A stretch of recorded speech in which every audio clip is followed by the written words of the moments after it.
wapenzi wa muziki.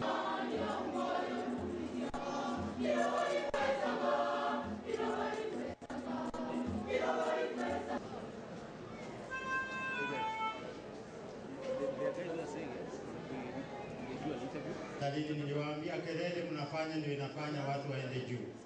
So mkipiga kelele sasa pengine mtatusaidia hapo tafute position nyingine. Wale watu ambao wanajaribu kutukumbusha ukabila, nafikiri Kenya mpya haina nafasi ya ukabila.